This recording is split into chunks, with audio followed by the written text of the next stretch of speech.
নমস্কার বন্ধুরা, আমার চ্যানেলে অনেক অনেক স্বাগত জানাই। বন্ধুরা দেখো, বন্ধুরা দুপুরবেলা রান্না করেছি, অনেক কিছু খেতে বসে গেছি।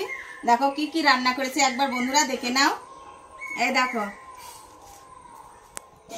এদিকে বাটা মাছ রান্না করেছি, বাটা মাছ দিয়ে আর কলা দিয়ে রান্না করেছি। এই যে আমার নাতি ছেলের জন্য এক পিস কাতলা মাছ এনেছে, বাটা মাছ খেতে পারবে না, তার জন্যে কাতলা মাছটা, সাথে মেয়েও খাবে তো, তার জন্য ভাতটা অনেক দিয়েছি। এই নাও। আর এই যে দেখো বন্ধুরা, এই যে কুমড়োর ডগা রান্না করেছি, আর এই যে একটা ঝোল করেছি, আর এই যে মাছ দিয়েছি, কিন্তু এর ভিতরেও মাছ দিয়েছি, বাটা মাছ। চাল কুমড়োর ডগা দিয়ে বাটা মাছ দিয়ে রান্না করেছি, আর এই যে বাটা মাছের ঝোল রান্না করেছি কলা দিয়ে রান্না। দেখো ডিমের কারি, দেখতে পাচ্ছ বন্ধুরা কি সুন্দর কালারটা হয়েছে, গ্রেভিটা কি সুন্দর হয়েছে, দেখতে পাচ্ছ? এই দেখো। আচ্ছা, তাহলে আমি আগে নিয়ে নেব। এই যে কুমড়োর ডুগা রান্না করেছি, কুমড়োর ডুগাটা নিয়ে নেব একটু।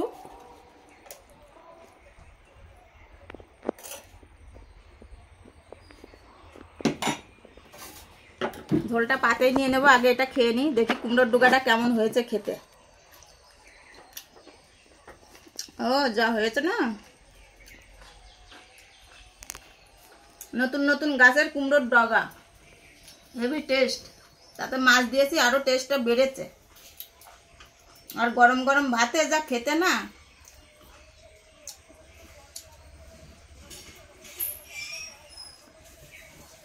বড়মশাই বলবে আজকে এসে যে আজকে যা সব কিছু রান্না হয়েছে, খুব স্পেশাল রান্না হয়েছে।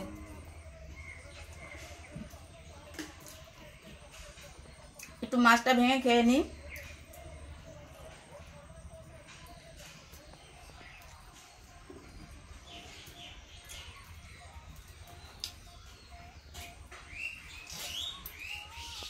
আচ্ছা, একবারে গালে দিচ্ছি বন্ধুরা, আমার বড়মশাই এইভাবেই খায়।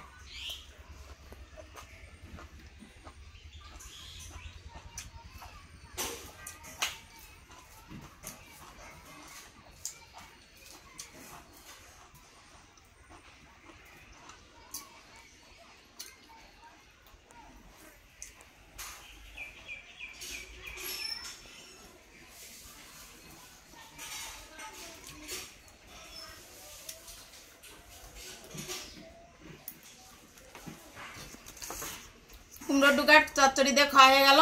এবার নেব মাছের ঝোল, কলা দিয়ে মাছের ঝোল করেছি, মাছের ঝোলটা নিয়ে নেব। আর এই যে নিয়ে নেব ডিমের কারি, কেমন হয়েছে দেখো বন্ধুরা। আগে খেয়ে নিই মাছটা দিয়ে, একটা কলা খেয়ে নিই। মাছের ঝোলটাও খুব ভালো হয়েছে।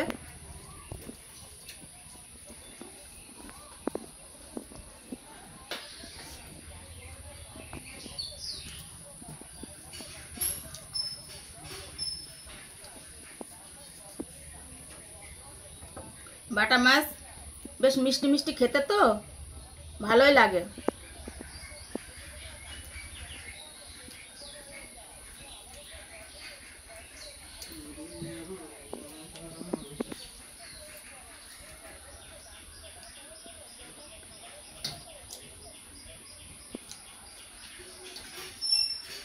এবার ডিমটা একটু খেয়ে দেখি। দেখো ডিমটা কি সুন্দর নরম হয়েছে, কিন্তু গরম খুব। ও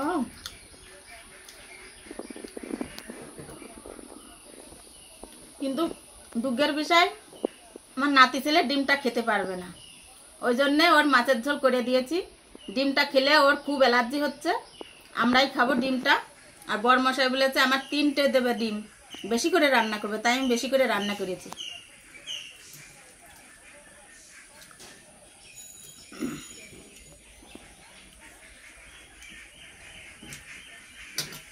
বন্ধুরা ভিডিওটা যদি ভালো লাগে তাহলে একটা লাইক করো, কমেন্ট করো, সাবস্ক্রাইব করো। আর আসবো আবার কোনো নতুন ভিডিওয়। আজকের জন্য টাটা।